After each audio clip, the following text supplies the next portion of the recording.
Has anybody here in this audience right now ever defined for the state legislature or the city ordinance what a crime is? Did any of you get an opportunity to vote on what the punishment for any of those crimes that you had no say in? No, so the system that is utilizing a racialized system of control is defining what a crime is, defining who that criminal is, and then using a police force. The police force is a part of the executive branch, the enforcement branch of the United States government, right? So we got the judicial branch, which is right behind us, or the legislative branch, which is right behind us, the judicial branch, which is right all the way around us, and then we have the enforcement branch, which is the police. That is the part of the government that most people in America will ever meet. One of the only forms of government. You know how many young people don't know what the First Amendment is or how to actually exercise that rule? So they're sitting here and they're codifying this, and they're sending out these brutal police who have been proven time and time again to have racial and class biases against our people and are homophobic. Last year they released all the social media from the police. I can't remember who did it, but I know that it was released last year. And they got on their social media and they were like, all these N-words and all these other epithets and this epithet and this epithet, and they were like, these people, F these people, we're not going to help these people. It was just so vicious. It was so vicious. It's there. And these are the people that are charged with protect and serve. And so we got these laws that are being written that identify who is a criminal, what is a crime, how is that going to work, and then they send a brutal police force out there that is biased. This is the criminalization of our people. As an example of this, if I was to walk down the street and wave, I can be pulled over and arrested for drug solicitation. If I walk over to Fatima, who's one of the organizers of mass liberation, and I shake hands with her, the cops can come up and say that I just made a drug deal. If that person was a trans person, we have watched and seen and fought cases against people being identified as solicitation of prostitution. If you want to learn more about that, go check out Queer Pueblo, who has a campaign against that's going on right now. It is illegal to sleep on a sidewalk in a lot of places. It is illegal to hang out. But if you do not have a home, then your very existence is illegal. And even though they're not saying, hey, yo, it is illegal to be black, it is illegal to be trans, it is illegal or a crime to be a person who is without a home or a person who is experiencing homelessness, what they have done is they have identified the very elements of our identities and what we need to do in order to survive. So that's what we mean when we say criminalization. And if you look at the flyers that are on there, you'll see one of our values says there's a difference between crime and harm. 85% of the laws that are on the book have nothing to do with harm of another human being. We're a LGBTQ migrant organization and people of color organization, and so what we're trying to do is imagine what does Phoenix look like without the police. So we know that we're all saying defund the police, but a lot of our families are asking, well, what do I do if someone tries to steal from my store, steal my car, domestic violence, right? All of these things that actually happen. And so the challenge is to choose one of the scenarios, grab some markers, and draw a solution. What could it look like to create a solution to this without the police having anything to do with it? The way we see it is that it's like building a building. You can't build a building if you don't have a plan to build it, right? The blueprint. Yeah. So we're trying to create a collective blueprint of what the future looks like. All of them reflect things that I've been hearing people say. I think that some of the ones that resonate the most, because I think the most about how we have to reorganize ourselves in really transformative ways, are the ones that have to do with violence, right? Because I think that violence is a real thing, and getting rid of the police will not get rid of gender violence, of racial violence, right? And so how do we organize ourselves to protect each other without recreating state violence? So I think that's like when we talk about sexual violence or domestic violence or violence toward kids. I think it's really important to start imagining how do we reorganize our communities? How do we create community collectives that can de-escalate, right? Use all of the wisdom that comes from our spirituality and our spiritual traditions and our cultural traditions. And also has the ability to like say, no, motherfucker, you gotta stop hitting, you know, like stop. And they have to combine that in a really beautiful way. And I think there's a lot of hope, right? And a lot of amazing things that I can see, but I think that's also the greatest friction point, and I think it's really important as the community to come up with the answers to that right now. Yes, the reason we started doing this work is because the police was ICE for us. A lot of us were undocumented, or our parents were undocumented. As we started even being victims, right? We would call the cops and they would question us. They were like, wait, you have a Mexican passport, you can't be here. So even like for us as victims, we couldn't speak up. And so that's when we started seeing like, wait, police is actually kind of messed up. But it was just like, let's give them the benefit of the doubt. So we actually started working with the police back in like 8 years ago, like having conversations with police and like, hey, do you know your officers are asking victims this when they show up? They represent y'all, like are all police doing? They were like, no, that's not what we do. A lot of our work started with elections. We were like, if we could get people elected, that's it. Wrong, right? It's like, what policies do you agree with? What is your plan after you leave? You're not in office. How are you going to sustain our city? So they make it so hard that we can't do that work right away. And we noticed that it wasn't enough, so it was like civic engagement, youth leadership. Let's do this, let's do that. So now how we go about it, our work is elections. The work that we've done in elections the last 3 years is more political. Like, hey, did you know this person got endorsed by police? Did you know this person is backed by the police unit? So it's through elections, policy like you're seeing right now on the local level, really policy change and community engagement through civic engagement. Our work is nothing if we're not building leaders along the way. How do we build leaders and policy change? How do we build new leaders, youth especially? Because they make that space really hard for us to be there. How do we like learn together to work through these systems that are built for us to be part of in this governance? As the next things that are coming up is continue to talk about the police budget, especially in July with the budget cuts. And then November's a huge year. A lot of people are running. The mayor's running again, right? But she's not have anyone going against her, but county attorney, the sheriff, every election you can think about, they're running. How would it look like for us to put a forum for candidates for different, and be like, what do you stand with? Who gave you money? It was so radical for us to tell politicians just 2 years ago, please don't take the endorsement from police. It's not easy for us to be like, to expect community to be ready, to say, you from police, no more. We know it's hard, but we're saying we're willing to do the work with you, to learn together, to build something. It's hard to find a safe space to be like, what do you mean by that? Like, how do we build that? Like, to actually learn together. And so that's the space that we hope to provide for y'all. This is really just like the beginning. It's just getting people like introduced, I feel like. Yeah. Because obviously, I mean, I'm new to it too. I'm sure a lot of different people are new to the idea of defund the police, the idea of getting all the responsibilities of police into different like community aid like factions. I feel like that is a world that would be more helpful and more purposeful and create more jobs that are more meaningful for people. If you police are like, we don't want to answer some of these calls. Yeah. We're not equipped to show up. We're not equipped to show up. A lot of the shootings that happened in 2018, which if y'all heard, were like, we were #1 in officer-involved shootings here in Phoenix. And that's when we started doing a lot of banner drops at the freeway. We started doing like anytime police would shoot someone, we would put it right there, police shot someone here. Like just for people to start like, whoa, what is happening, you know? That's a good idea. Yeah, and so that's some of the work that we actually had to go do to like reimagine what safety is. Because what we've noticed, we serve 10,000 people.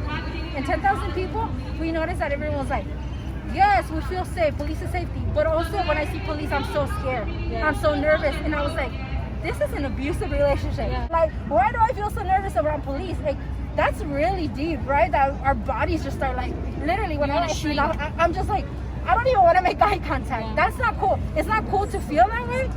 And they get this much money. And they fuck up, and guess who has to pay for that? Us. Anytime they make a mistake, they have to pay out. Who pays that?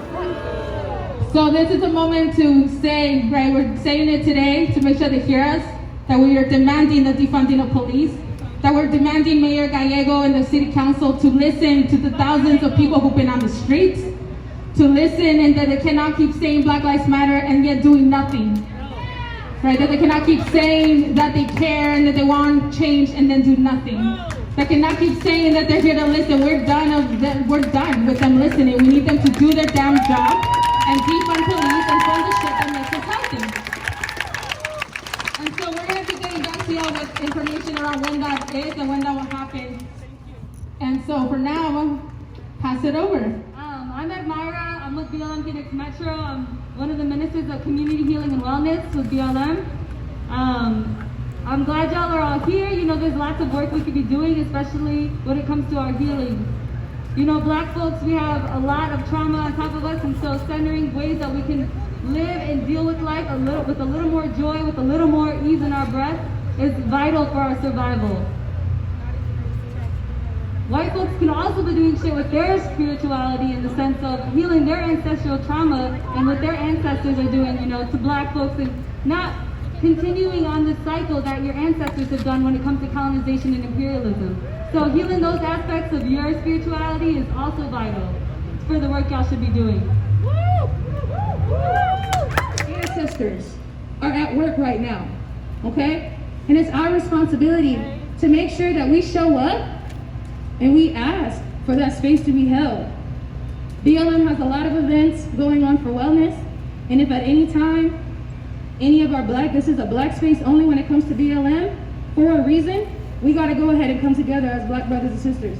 Before we can jump into any other community space, before we can grow, we have to grow right where we are, okay? Hood Yoga, we're not out here in these streets due to COVID, but we are here today just so we can let you guys know that we are still here. We're going through this with you guys, and if any of you guys need support, any guidance when it comes to yoga, we're here. So check us out at Hood Yoga if you need anything. We got some women that are on standby for y'all. And lastly, let's go ahead and jump into this breath work, okay? The vote just happened, and the budget, they passed it on a 6-3 vote. The only person, well, there's two people that always vote no, but they not for the right reasons, Jim Waring and Sal Vicicio.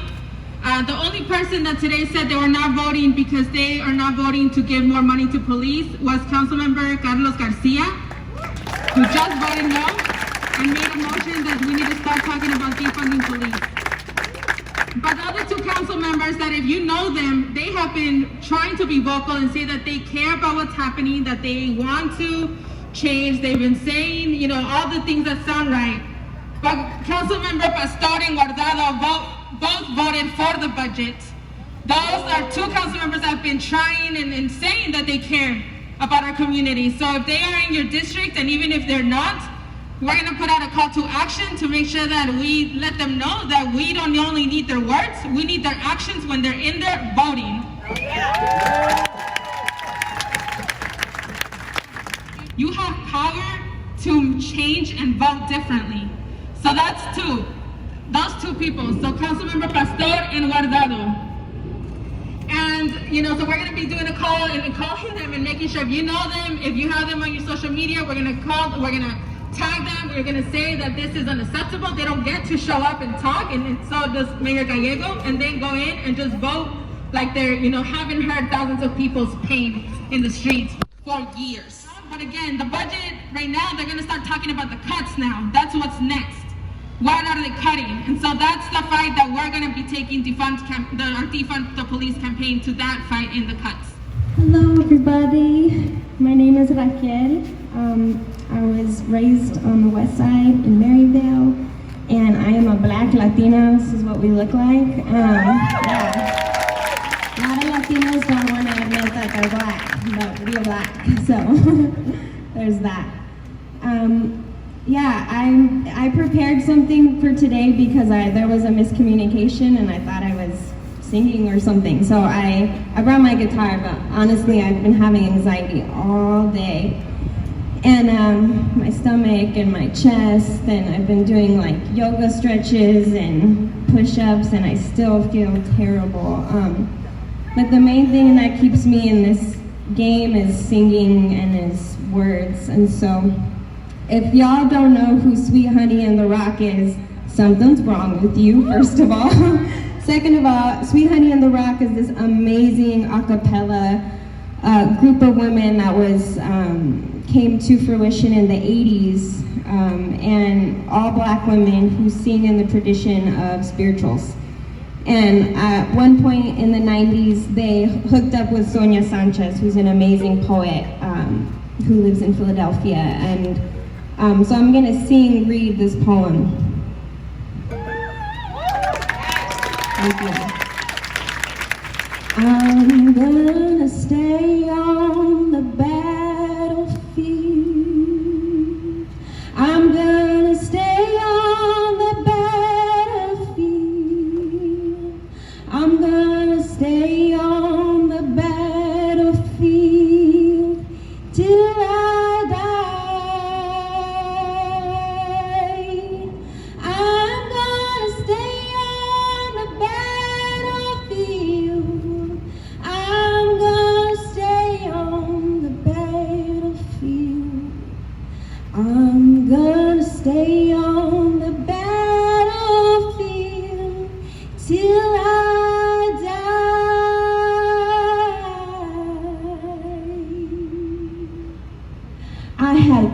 come into the city carrying life in my eyes amid rumors of death, calling out to everyone who would listen.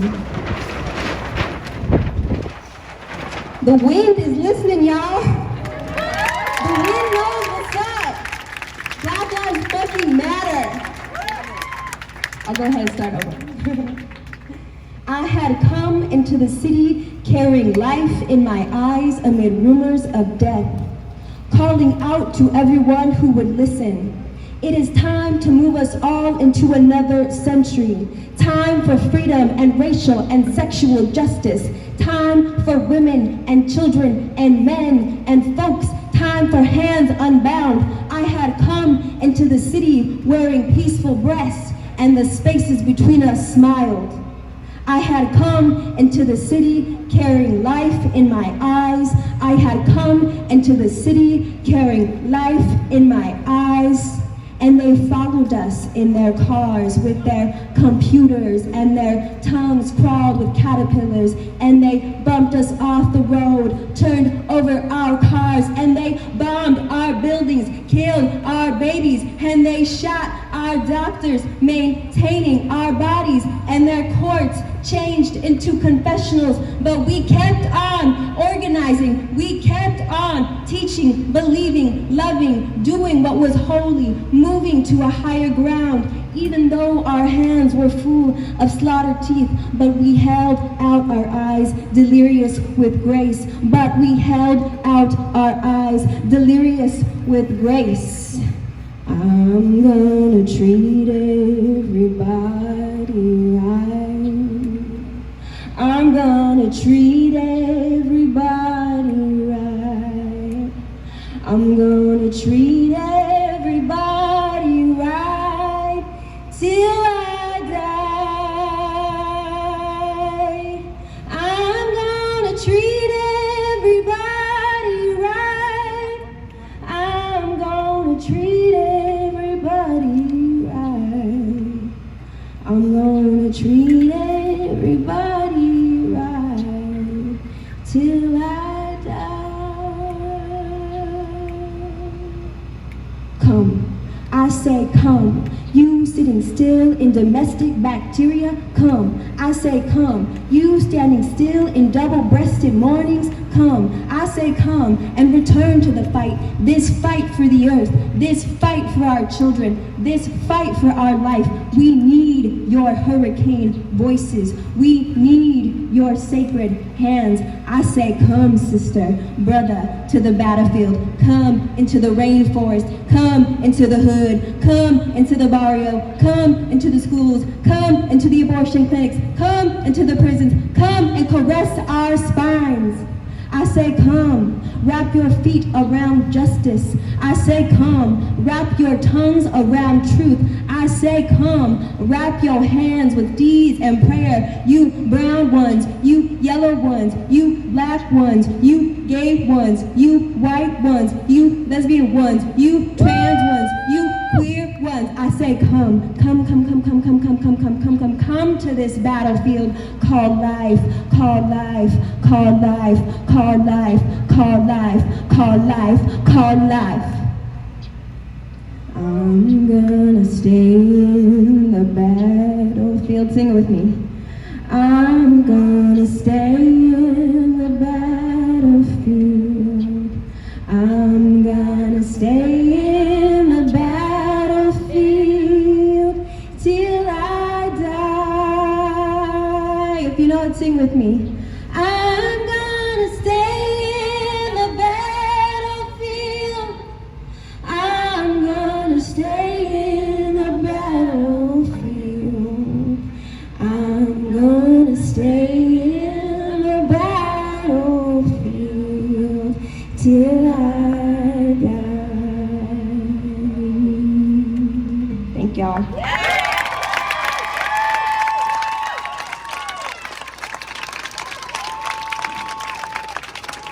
Thank you, Raquel.